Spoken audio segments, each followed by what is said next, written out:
We praise your holy name, Lord. We lift up your name, Lord Jesus. We bless your holy name. Bless the Lord, of my soul, and all that is within me. Bless his holy name. Oh, we bless you, Lord. Father God, we worship you. Father God, we praise your holy name. We praise you, Lord. Hallelujah. Oh, praises rising, eyes are turning to you. We turn to you. Hope is steering, hearts are yearning for you. Oh, we long for you.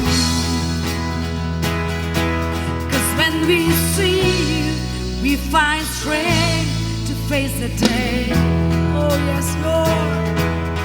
In your presence, all our fears are washed away. Washed away. Hosanna, Hosanna. You are the God who saves us, worthy of all our praises. Hosanna, Hosanna. Come have your way among us. We welcome you here, Lord Jesus.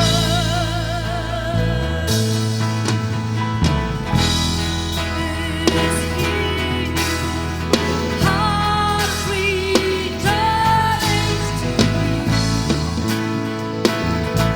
We turn to you.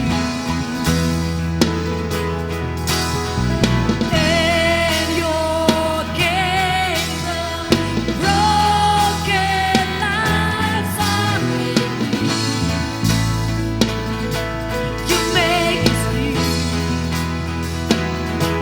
'Cause when we see you, we find strength to face the day. In your presence, all our fears are washed away. Washed away. Hosanna, Hosanna. You are the God who saves us, worthy of all. Hosanna, Hosanna, Hosanna.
so good to be in the family of God, in the presence of God. So good to be back also here in this, in this church, especially in Shillong. Since I have not been around, been ministering to some of the branch churches, Grace Covenant Church. So it's so good to see all of you here. And first of all, I would like to say thank you to Apostle for giving me this opportunity to share the word of God. And also, I greet you all in the precious and mighty name of our Lord and Savior Jesus Christ. Amen. When we were born into this world, we were born into a human race. We were born into a family. And the moment you receive Jesus Christ as your personal Lord and Savior, when you accept Jesus Christ in your heart, when you are born again Christian, you are born into the family of God. That's a fact. Even if you like it or not, the moment you receive Jesus Christ in your heart, you are born. You are part of the family of God. Hallelujah. In John chapter 1, verse 12, it says, "But to all who did receive him, who believe in his name, he gave the right to become the children of God." There are no orphans in the kingdom of God. Hallelujah. The world may have many orphans. We see in the news every day, we read in the newspaper, a mother giving birth to a child, and then later she'll abandon that child, or maybe, abort that child. So many child sometimes they're left orphan. But in the kingdom of God, we thank God there's no orphans in the kingdom of God. We belong to this great part family. Doesn't matter from which state you come from. Doesn't matter from which tribe you belong. We are all part of the family of God. Can I hear an amen? Amen. So my sermon today, it's called The Family of God. The Family of God. Like I said, let me just search for my hanky. I don't know where I kept it. It's there, I think. I think it's at the back. Okay, thank you. Thank you, Daddy. Thank you. It's okay.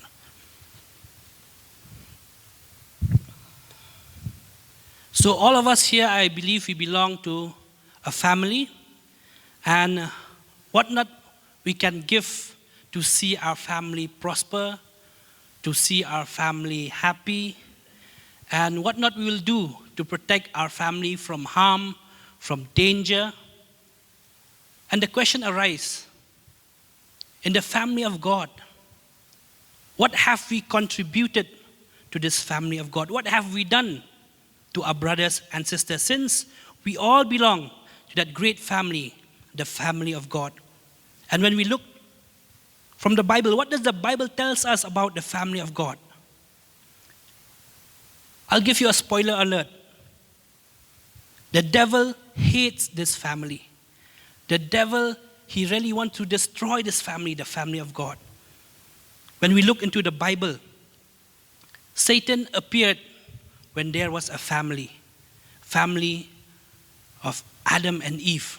When Adam was there alone, the devil didn't appear. But the moment when Eve was created, when they began to have a family, the devil appeared. And also, when we look from the Word of God in the church in Jerusalem, when the church at that time began to grow, you'll see the devil appearing there. He tried to divide the church as the church was growing. You can turn with me from book of Acts chapter 6.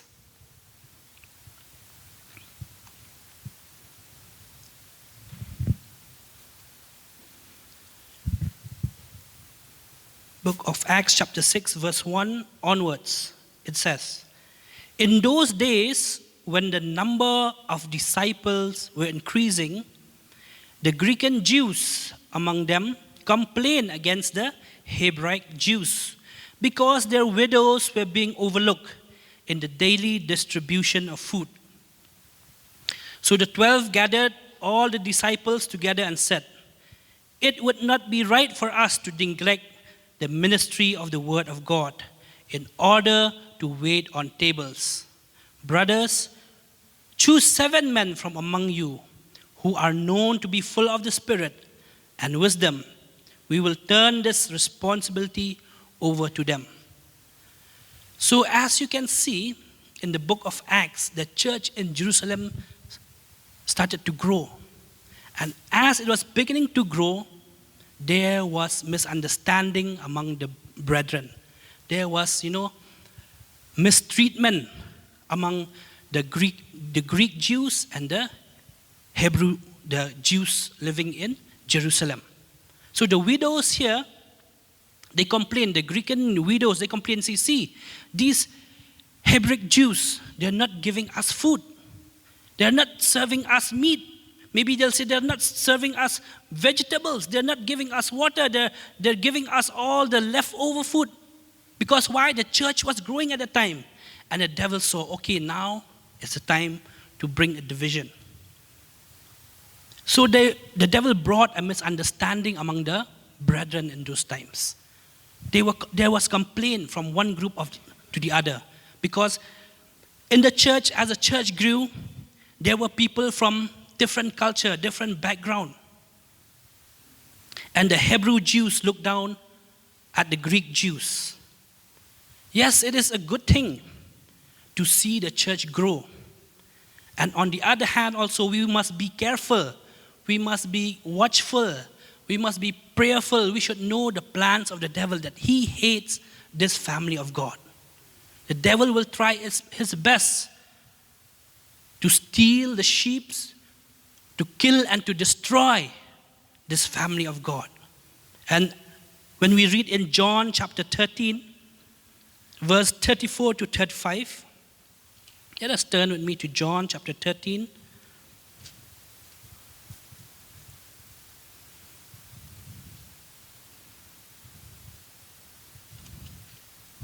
Verse 34 to 35. Can someone read, please? A new command I give you. Love one another as I have loved you. So you must love one another. By this all men will know that you are my disciples. If you love one another. See, by this all men will know. That means all the people of the world will know that you are my disciples, that you are my children, that you belong to God's family. How will the world know? It's only when we show love towards one another. Can I hear an amen? Here, Jesus was talking. This is the new commandment, the commandment that Jesus was talking about, a new commandment. He was talking to his disciple, which is also his family. And when we look into the scenario of these verses here, and the events that happen, and what is to follow, you will see a plethora of emotions that was running in these verses. When when we turn to John chapter 13, verse 1, it says, you'll see there, Jesus washes his disciples' feet. So this is the beginning of what was happening when he gave those servants, when he gave his disciples the new covenant. First of all, he was in a place where he called all his disciples. He said, come, I'm going to wash your feet. And when we read in those verses, I find it funny that Peter, he's such a character, Peter, this man Peter. He said, why Jesus wash only my feet? Please give me a bath, wash my head, my leg, my body. He's such a character, this Peter. So, Jesus washes his disciples' feet. And he knew that his time has come to an end. Jesus knew that it won't be long that he will go to the cross. So when we look into the emotions of Jesus here, I want to ask us a question. How would you feel if you know that today will be your last day here on earth? How will you feel that this coming week, will be the last week you're going to spend here on earth. I believe there'll be so many of emotions, so much of emotions running through you. So even Jesus was facing this situation. He was washing his disciples' feet. And what happened? Next is, after washing their feet, Jesus predicts his betrayal. He said, one of you here will betray me. And I believe Jesus' emotion at this time was, he had this anger also, because he knew one of them, one of his disciples will betray him. So from being humble enough to wash his disciples' feet, now the emotion changes to anger, to tell people that, okay, one of my disciples will betray me. And like I said, Peter being the character, he asked Jesus, who is it, Lord? Lord, who is it? Maybe Peter was angry like the short-tempered guy he is. Remember the time when Peter cut off the soldier's ear? So at this time also he said, Lord, who is it? Maybe he was protecting Jesus. So there was lots of emotion running in this scenario, in these verses. But after all these emotions, Jesus gave this commandment. After washing the disciples' feet, after telling his disciples that one of you will betray me, Jesus said, I will give you a new commandment. A part of all of this, what's going to happen, you should love one another. Hallelujah. A new commandment I give to you, that you should love one another. And when you love one another, the world will see that you are my disciples. There's a saying that goes like this. I've said it before. I'll say it again. Many people of the world, they don't know the 4 Gospels. They don't know what Matthew is, Mark, Luke, or John. They don't know these 4 Gospels. But they read the 5th Gospel. And the 5th Gospel is you and me. So when we love one another, there is something divine there that the people of the world will understand that, okay, something is there. These are truly the follower of Jesus Christ. Hallelujah. There's a incident. One of a man, who has a shop here in Laban. I won't say his name. So we had a chat one time. He's not from this church. He's not even a believer. But then he heard something about this church. He said, brother, I heard that, when you have a wedding function, when there's someone in need, your church, they collect money to help the brethren. I said, yes. He said, in the wedding, also before the wedding, you collect money to help for the wedding. I said, yes, we do that. He said, wow, that's really nice. He was amazed. He was like, he could sense that something divine is there. This is a non-believer who doesn't know Christ. But when he came to know that the church is helping somebody in need, he was surprised. He could see that, yes, there is a difference in these people. Amen? So people will know that we are disciples of Jesus when we love one another. In John chapter 15, verse 12 to 13. John chapter 15, verse 12 to 13, it says, can someone read? My command is this, love each other as I have loved you.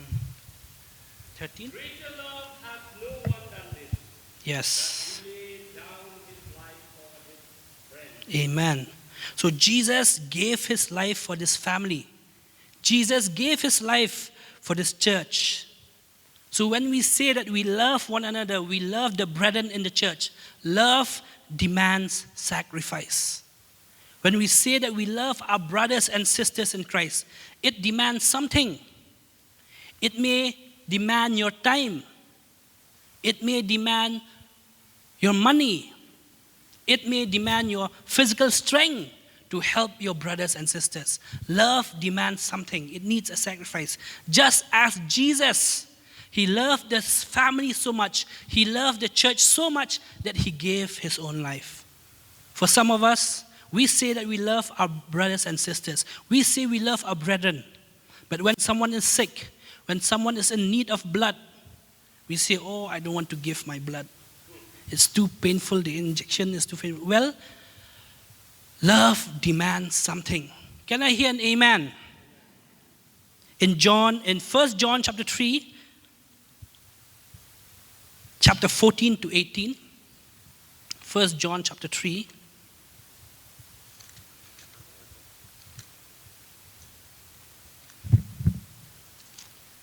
Verse 14 to 18. 1 John chapter 3. Yes.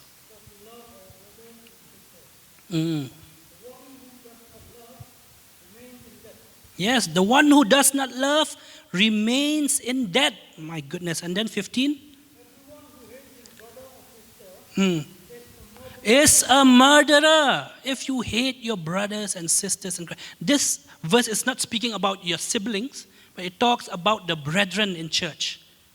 Not only this church, but then all those who have called Jesus Christ as their personal Savior, they are our brothers and sisters. Amen? So if you hate them, you are a murderer. And then, Pastor, what else? And you know that no murderer has eternal life inside him. Yes, no eternal life. They don't have eternal life in them. 16. This is how we have come to know love. He laid down his life for us. We should also lay down our life for our brothers and sisters. If anyone has this world's goods and sees a fellow believer in need, but withholds compassion from him, how does God's love reside in him? Little children, let us not love in word or speech, Yes. but in action and in truth. Amen. Not in word or speech, but in action and in truth. See, when we look into these previous verses, John chapter 3, those previous verses, here John's talk about how God loves us so much and how we should love God. And then these verses which we have read just now, John reminds us a message and that how we should love one another. John reminds us that it is a message that they have heard before. In 1 John chapter 3:11, this is the message you have heard from the beginning. We should love one another. See, this is not a new message. It is a message they have heard from the beginning, that we should all love one another. But it is also a commandment that has been broken many times. When we read in verse 12, it says, do not be like Cain, who belonged to the evil one and murdered his brother. And why did he murder him?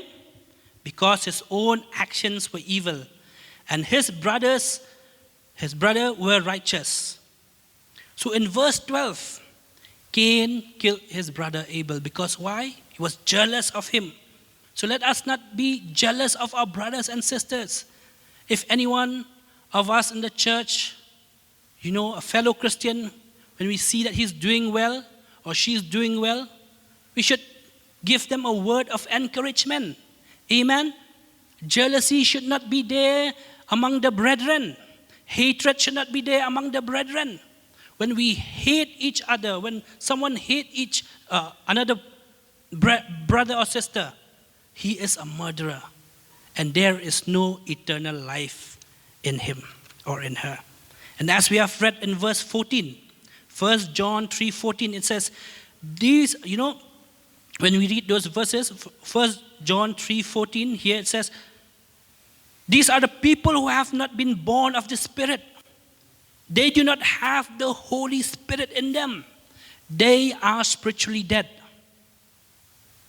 There are many Christians who are spiritually dead. It's really sad to say, a sad truth, that many people who call themselves Christian, they go to church, but they don't have this love for the brothers or sisters in the church. That means they are spiritually dead. I'm not saying this, but the Bible tells us they are spiritually dead.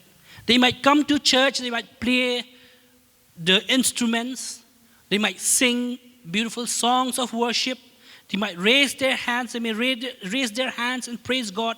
They might even preach a sermon. But if they don't have the love for the brothers and sisters, love for the family of God, their spirit is dead. They are not born of the Spirit. In Matthew chapter 5, verse 21 to 22, Matthew, somebody read please, Matthew chapter 5, verse 21 to 22.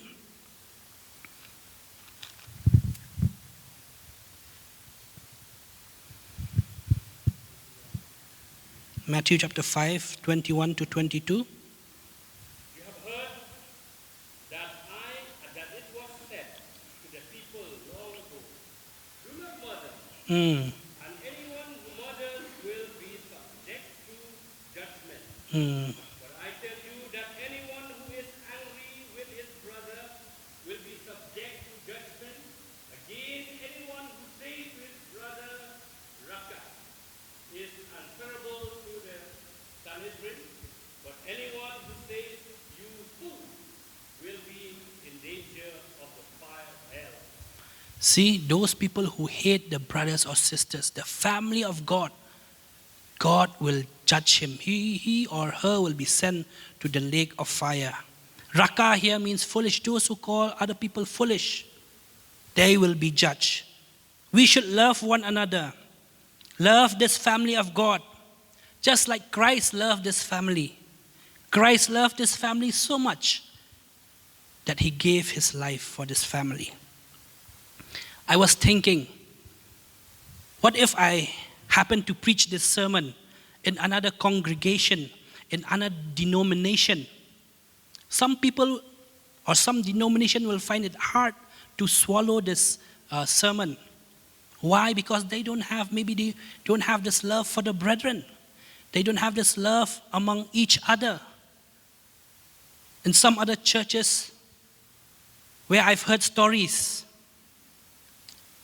when this next Sunday will come, first of all, what they'll ask their fellow brethren is, who is preaching?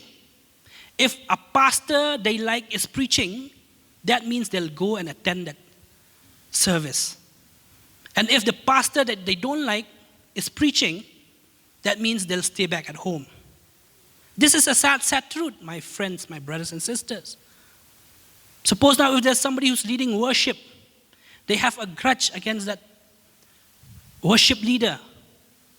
Instead of singing praise and worship to God, they'll be murmuring and grumbling inside of them.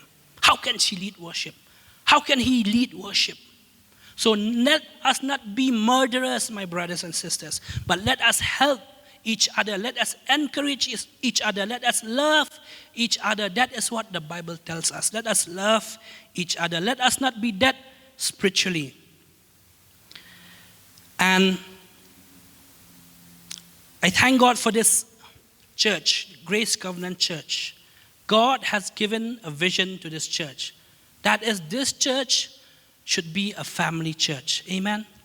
We are following biblical truths here. That we should love one another. We should love one another so much that the world will see that we belong to Jesus Christ. That we are part of God's family. It doesn't matter if you're here in Grace Covenant Church. It doesn't matter if you're black or white. If you're short or tall. If you belong to Khasi tribe, Garo tribe, Jaintia, Assamese, Manipuri. What else do we have? Nagamese. All those tribes, if you're from South India, if you're Punjabi, we love you all with the love of Jesus. You are part of us. You belong to us. When you are happy, we are happy. When you mourn, we mourn together. That is why during these times, when we saw that there's a conflict, what was happening there in Manipur, we mourn, we pray, we cry together with the brethren in Manipur. We sympathize together with our brothers there. Why? Because we are one family. Hallelujah. We are one family. When they suffer, the body of God suffer too. We suffer too. You know, in India, we can really understand this division, especially when we are Indians who live in India. We have studied about the caste system. How, there's the upper caste, the middle caste, and the lower caste. And how these upper castes, they look down on those lower castes. They are called the Dalits or the untouchables. This is a story which I've heard long before, and I believe in some of the area in India, they're still practicing this. Suppose now a Dalit will go to a Brahmin house. He'll ask water from a Brahmin man or a Brahmin lady. The culture is that the Brahmin cannot give the water directly to the Dalit's hand. He cannot give directly to the untouchables. The Dalit, what he'll do is, he'll take a glass of water, keep it in the ground, and the Dalit will come. He'll stay away, far away from the Dalit. Then the Dalit will have to take the glass and then drink the water. And maybe that glass will be disposed of. That glass which the Dalit has touched will be disposed of. This is what's happening in India. You can read in the news, you'll see this. The Brahmins, in the history, the Brahmins don't drink from the same well where the Dalit used to take out water. They use a different well.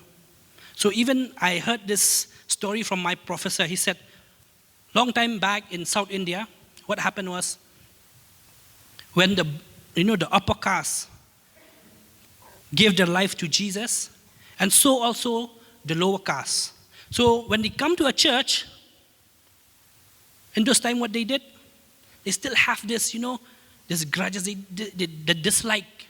The upper caste still dislike the lower caste. So a church, they had to make a special, arrangement, a seating arrangement, even in the church. The church will be like an L shape. So one row, only the Dalits will be sitting. They can see the pews, the preacher there.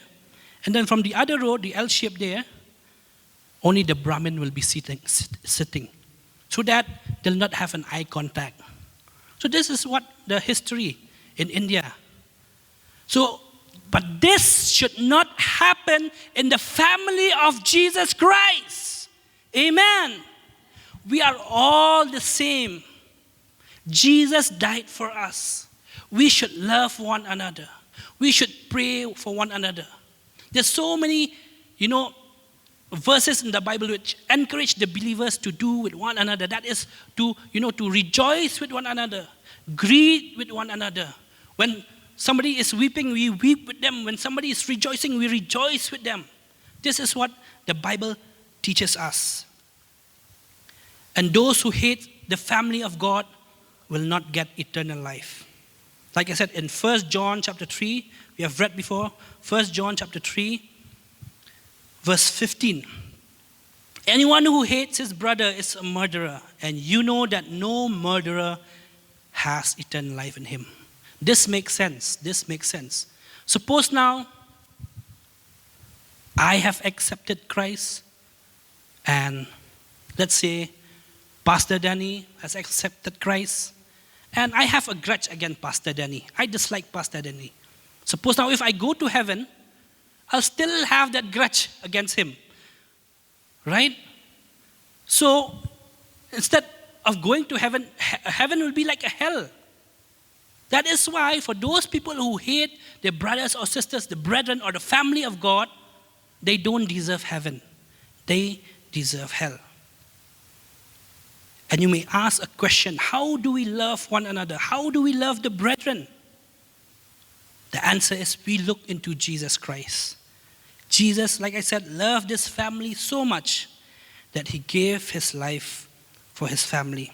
And as we continue to read John chapter 3, 16 to 17, it says, this is how we know what love is. Jesus Christ laid down his life for us, and we ought to lay down our life for our brothers. If anyone has material possession and sees his brother in need, but has no pity on him, how can the love of God be in him? Dear children, let us not love with words or tongue, but with action and in truth. We should love our brothers in action and in truth. Especially, this is what I repented myself when I found out that, there are times when somebody will message me and they'll say, Baba, please pray for me. And what I do is, said, okay, I'll be praying for you. Or there are times when somebody will send in a group chat, this happened, please pray for me. And I'll just send, this emoji, this praying emoji. But then later I'll forget about it. So that is love with words. Love with no action. So I repented myself, said, Lord, no, I should not do this. If I really love my brother, the moment they say, I need prayer, you can say, okay, I'm praying, keep your phone away, pray. Amen? So this is something which I've practiced, and I encourage all of us also to do the same. Because yes, as human being, at that moment you say, okay, I'll pray, but then sometime, this or that will come up and you'll forget. So keep your phone away for some time and pray for that person. Because that is how we love with action. Can I hear an amen? Thank God for this family that He called us His children. In 1 John 3:1, as I was reading these verses, I came over this verse, 1 John 3:1. It says, how great is the love the Father has lavished on us that we should be called children of God. And I remember this song. It says, how does it go? Yes. How does it go? I think there's another version. Behold, yes, behold what manner of love the Father has given unto us. Can we sing that song? Behold what manner of love the Father has given unto us, that we shall be called the sons of God, that we should be called the sons of God. Behold, behold what manner of love the Father has given unto us. Behold what manner of love has given unto us. Amen. If you forget my sermon today, please remember the song. The love that God has given unto us to love one another, that we are called His children. Hallelujah. We will look now into the characteristic of a believer. How a believer should behave, or what are the characteristics that a believer should have. In Colossians chapter 3, verse 12 to 14. Colossians chapter 3.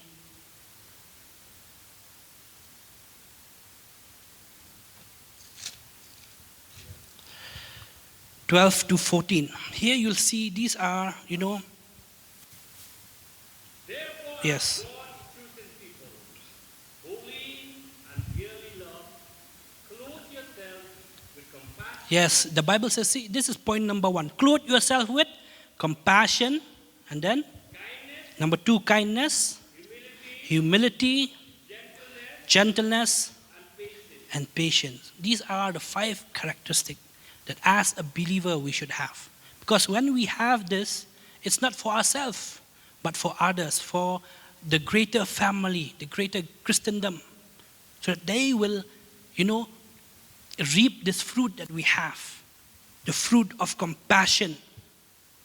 When we come into this first point, compassion, I want to dwell in this for some time, because sometimes we confuse when we talk about, we have this confusion when we talk about compassion and pity.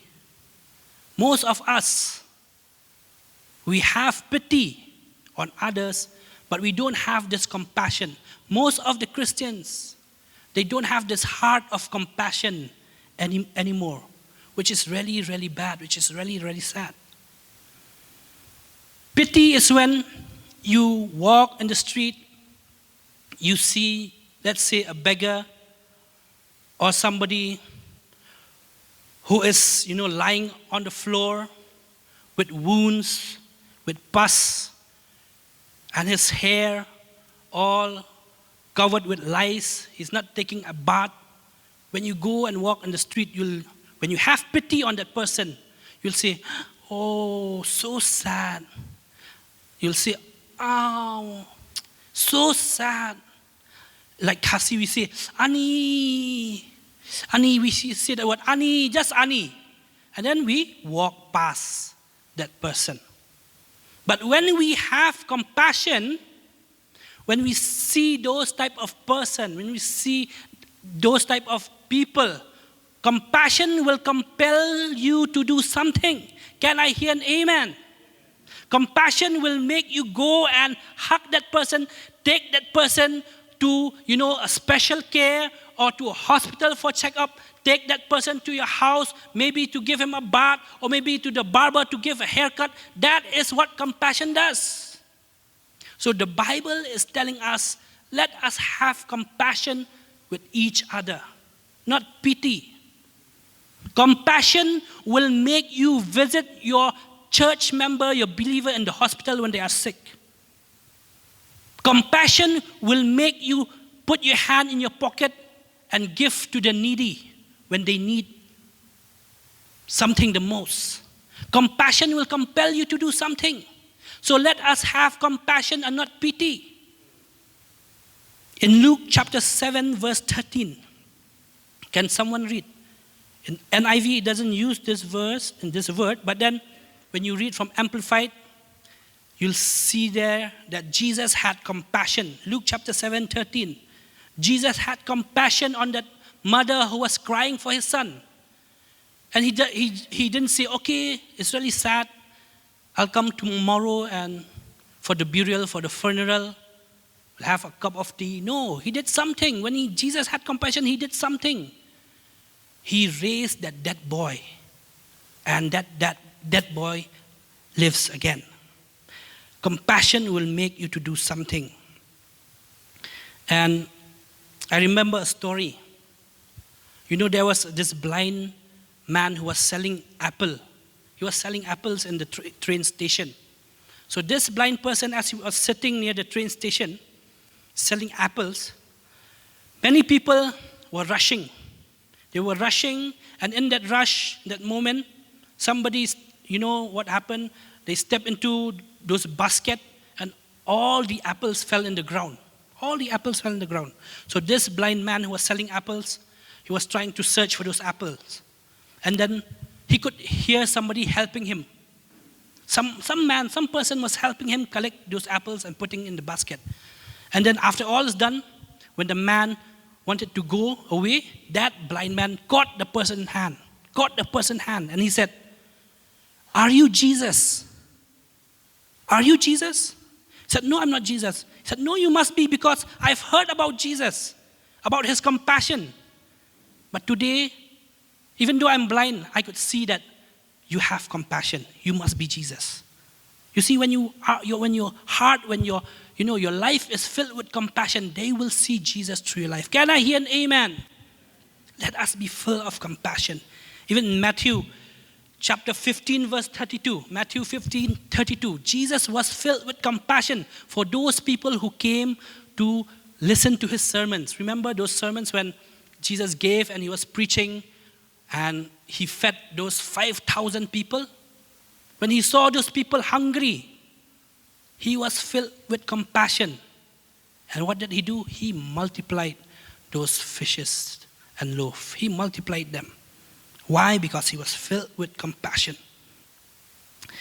And there's one story which really, it has been engraved in my heart that I can never forget this incident. It happened right here in this church. I don't know if some of you will remember this, but I saw this compassion in this one man of God. His name is, I believe, pastor from Canada, Richard Pereira, something? Yes, Pereira. So this person came from Canada. Who remember him? Anybody? Came from, yes, I can see some of you remember him. So we had some seminar, some kind of, let's say a service here. And that day, while he was preaching, If you remember those people who were here that time, there was this one beggar who came. One beggar who is famous all over Laban. All the people in Laban, they knew him. Because why? He's always carrying a crutch and begging. He goes all over Laban, PB area. And at that time he was drunk. Totally drunk. But then he came and sat in front. So this pastor, when he saw that man, he was filled with compassion. You know what he did? He stepped down from the pulpit. He went, he grabbed that person, he hugged that person. He was praying in tears. He was crying. I still remember because I was there just right next to him. He was crying, praying for this man. Very dirty, smelling of alcohol.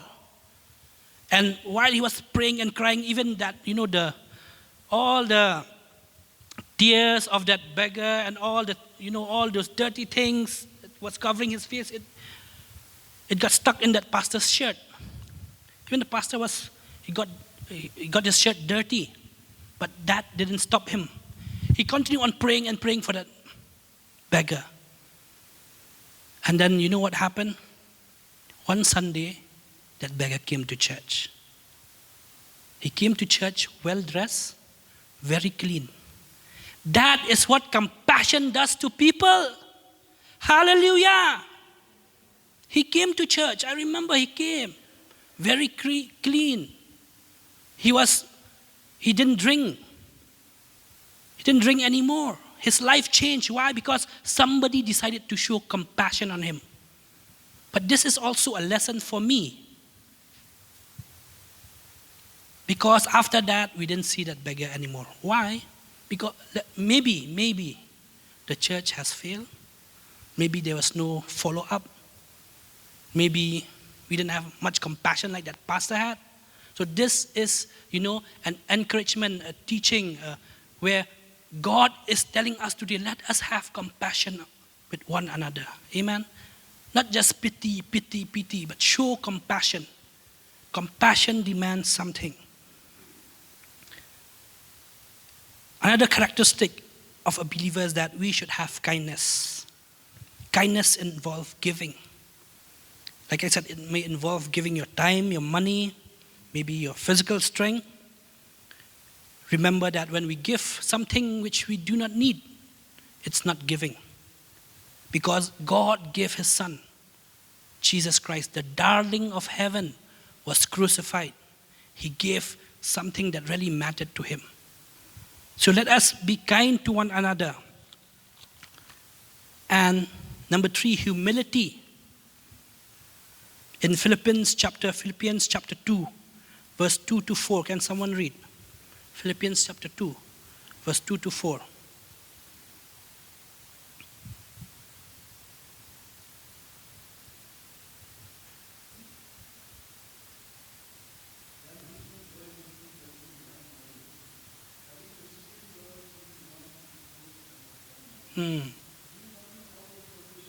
Yes.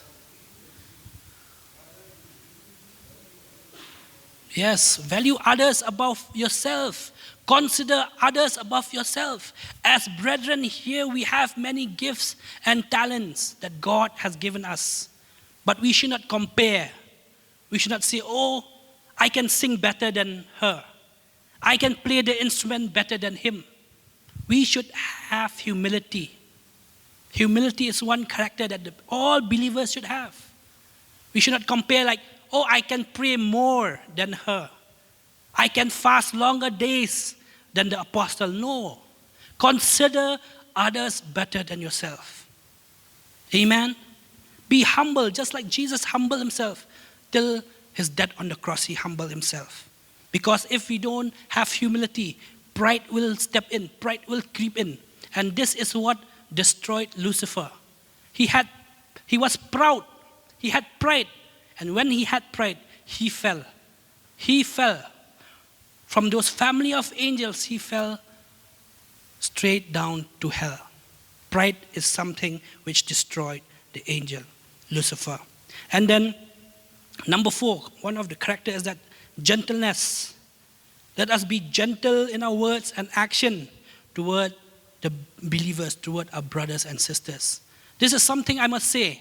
When I was reading these verses, these characters, I myself, when I look into these verses, I said, I need gentleness, more and more gentleness in my life. Because sometimes I find myself, I'll be, rough. I won't have a tone. I don't know how to speak to others. So I ask God, Lord, make me gentle. Because I believe all of us here, when you have a friend or a pastor or a leader in church who know how to speak, who has that sweet voice to correct you, you will love that person, right? So that is why the Bible also tells us, as believers in Christ, as family of God, have this character of gentleness. Then patience, number 5, which is very important, patience. Paul wrote to the brethren in Thessalonica to have patience with one another. In 1 Thessalonians chapter 5, can someone read? 1 Thessalonians chapter 5 verse 14.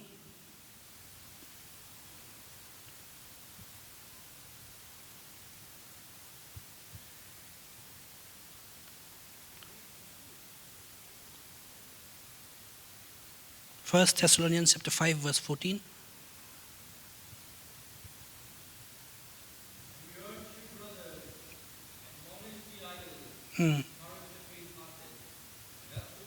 Yes.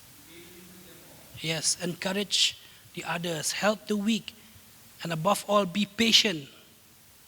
Like I said, we come from, when we are here in this big family of God, we thank God that this church has grown. But with many members coming in, there will be many characters also coming in, many, people coming in. They'll bring many backgrounds to the church. They have their own backgrounds, their own brought up. So as brethren in the church, we should be patient with one another. One thing I've learned in life is that people change. People change.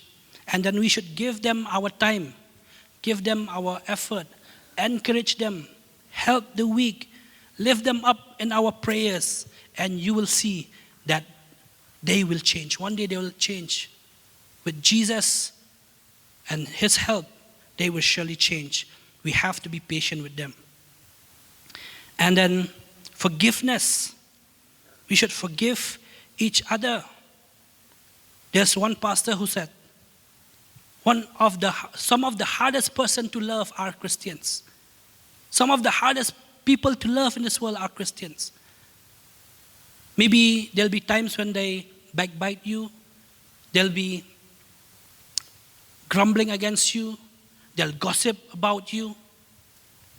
Your own brothers and sisters in the church, maybe they'll do that. But we should forgive. We should forgive them. And number 7 is love. We should love one another. In 1 John chapter 4, let me read 1 John chapter 4, verse 14 to 19.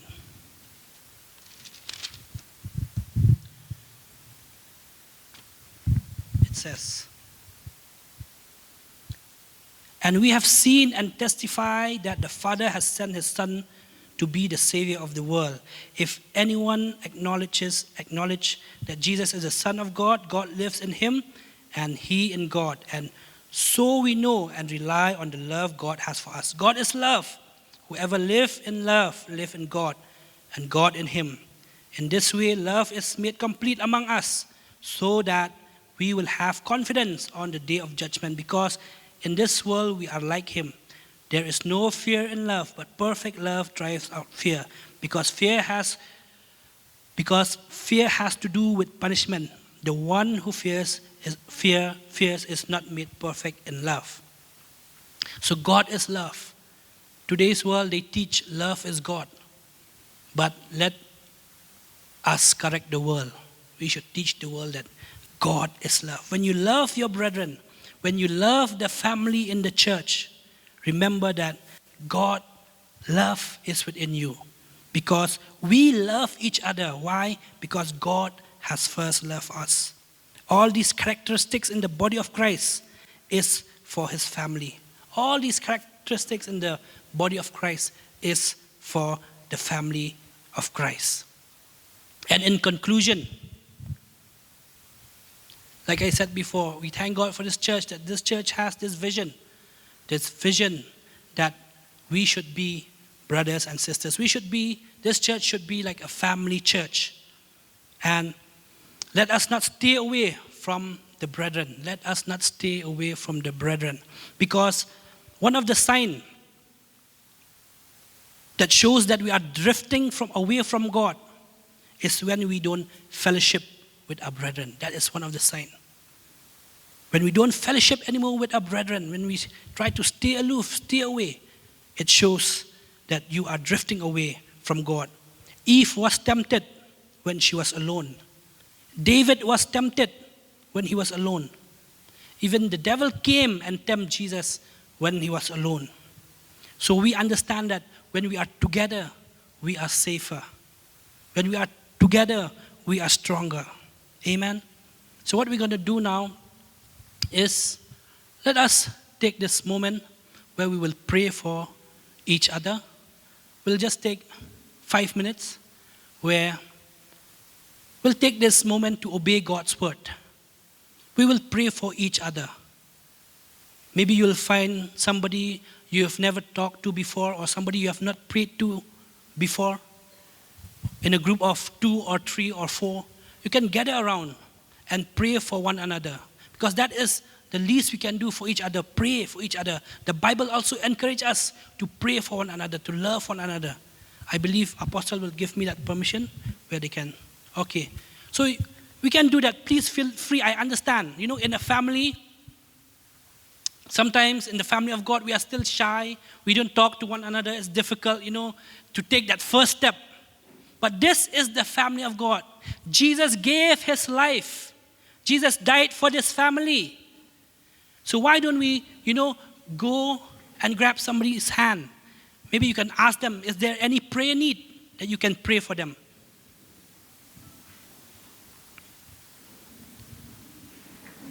Oh, Rabashala, Bashala, Bashala.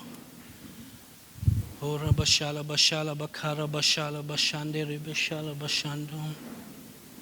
Oh, bind us together, Lord, bind us together, Lord, Jesus, Jesus, Jesus.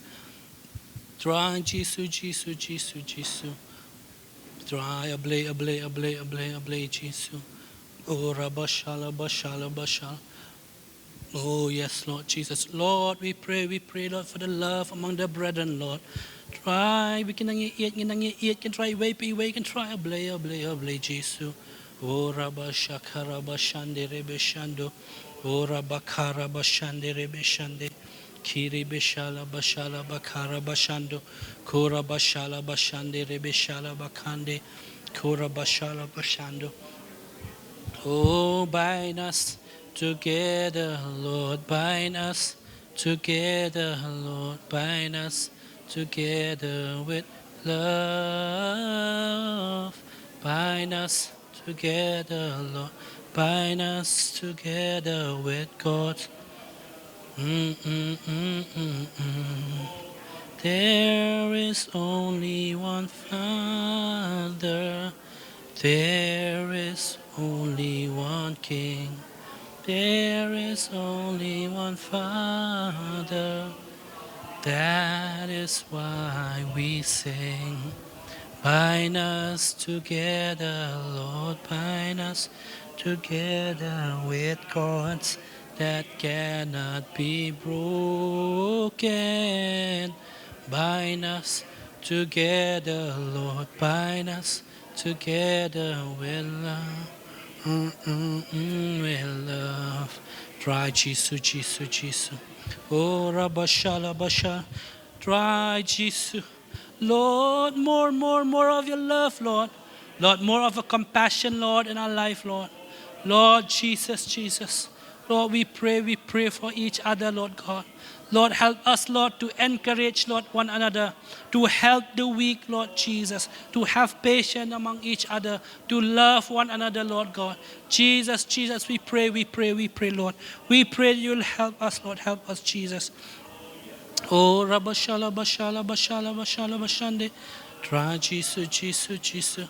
Oh, Rabashala, Bashala, Bashala, Bashanda, Rabashande. Trajisu, Jisu, Jisu. Oh, Rabasha. Oh, Jesus, Lord. Oh, thank you, Lord. Thank you, Jesus. Thank you, Lord. And as we're standing, we'll sing that song, Bind Us Together. Request Iju, fi long yalam. Bind us together, Lord. Bind us.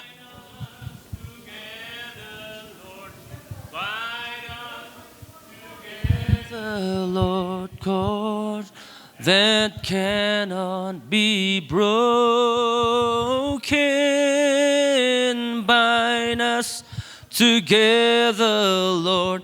Bind us together, Lord. Bind us together with love. Bind us together, Lord. Oh, bind us together, Lord. Bind us together with cord that cannot be broken.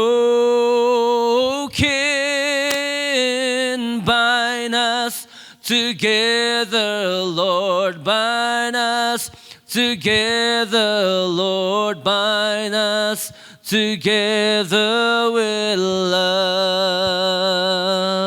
There is only one God. There is only one King. There is only one body. That is why we sing. Bind us together. See, bind us together, Lord. Bind us together with cord that cannot be broken. Bind us together, Lord. Bind us together, Lord. Bind us together with love. Amen. This time I give the microphone to Pastor Danny.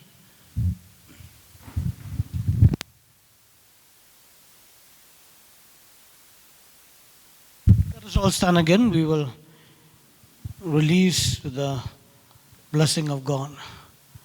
Dear Heavenly Father, we thank you for this wonderful time teaching us, O God. And Lord, just not to love with words, O God, but love with deeds, O God. Thank you for uniting together the family, O God, your family, O God, that you have. Lord, you died on the cross, O God, to bring out this family, O God. Help us, Lord, to continue to live in love and in unity together with all the brethren, O God. And may your love, O God, my Father, the grace of our Lord, our Savior, Jesus Christ, and the sweet fellowship and conviction of the Holy Spirit be with each one of us and all the saints across all the world, now and forevermore. Amen. Amen. 1, 2, 3. We love you, Lord. We love you, Lord. We love you, Lord. We love you, Lord. God bless you. Nakamtagi Khasi, insay kendo biyang hakanika hakapor kan RBJ.